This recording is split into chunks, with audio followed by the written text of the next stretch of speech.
Hello, my dear. This is Mrs. Doubtfire with your first edition of Video Notes.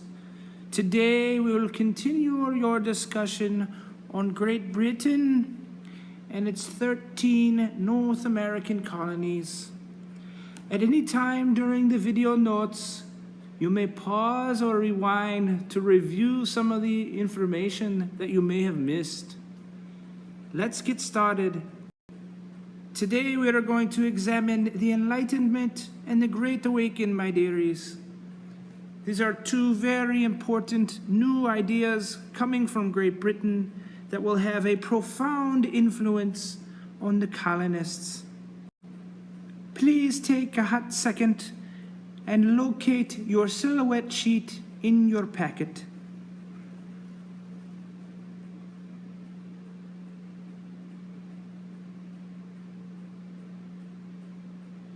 We will be working with these silhouette sheets in the middle and at the end of the video notes. Let's get started with the Enlightenment. Even before the Renaissance, there were many philosophers in Europe that used reasoning and the scientific method to obtain the knowledge that they needed. These dearies and other scientists looked beyond just religious explanation for how the world worked and looked toward science to gain knowledge. This thinking influenced scientists such as Nicholas Copernicus, Galileo, and Sir Isaac Newton. This new thinking allowed scientists to determine that the Earth revolved around the sun and not the other way around.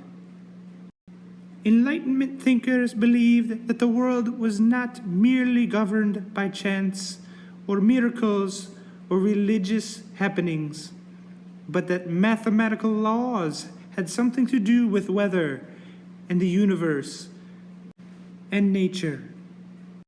That's right, my dear, and even some of the forces of nature, such as we see here with gravity, has mathematical explanations, and not that things fall to earth because God says so. These Enlightenment ideas spread like wildfire through the colonies. Since the Puritans put a high value on education, many of the New England citizens were able to read so that they could all read the Bible.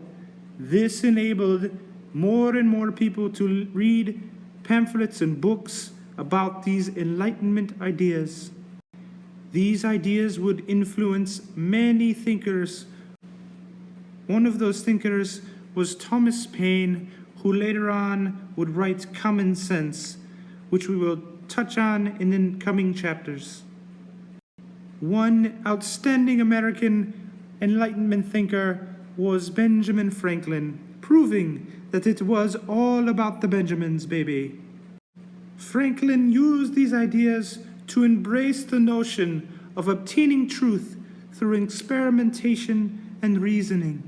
A prime example of him using this experimentation was to show that a thunderstorm could demonstrate that lightning was a form of electricity, and it had scientific reasoning behind its purpose.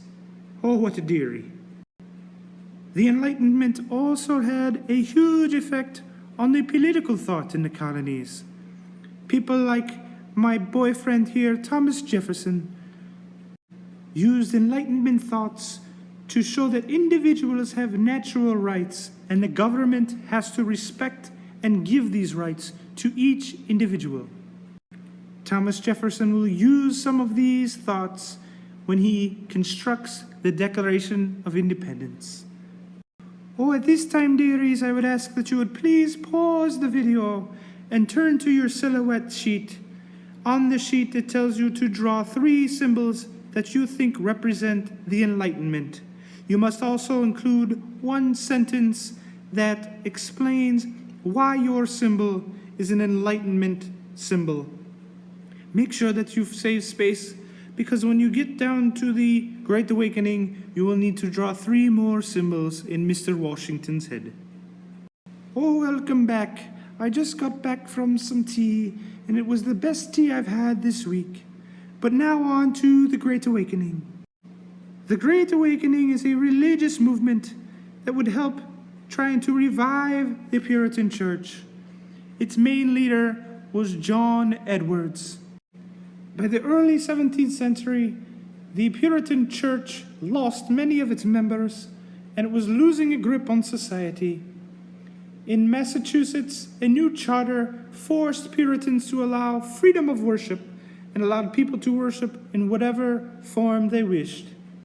It also banned the practice that only allowed Puritan church members to vote. Many Puritan merchants prospered and made lots of money and turned their focus away from the church and into material possessions. John Edwards was out to change that. John Edwards went on a mission to try and revive the intensity and the commitment of the Puritan vision. Edwards preached that church attendance was not the only way for a person to find salvation. They must too acknowledge their sins and feel God's love for them. Other preachers who shared the vision of Jonathan Edwards spread across the colonies and started to travel from village to village, preaching outdoors from the 1730s to 1740s. Some preachers had a huge following, drawing thousands of people, making it necessary to have preachings outdoors. Many clerics welcomed these new preachers to speak to their congregations, but then they soon found that many of the traveling ministers contradicted the words of their church. At this time, dearies, please again pause your video and go back to your silhouette sheet. This time, you are going to draw 3 symbols in the silhouette that represent this great awakening. Once again, be sure to include a sentence explaining why each symbol relates to the Great Awakening. See you in a few. Great job, dearies. You did a wonderful job with the video notes and the silhouette sheet. At this time, please log off of your iPad, put it in a slot on the cart, and plug it in. Finally, go back to your packet and work on the Chapter 3, Section 3, paragraph framing. See you next time.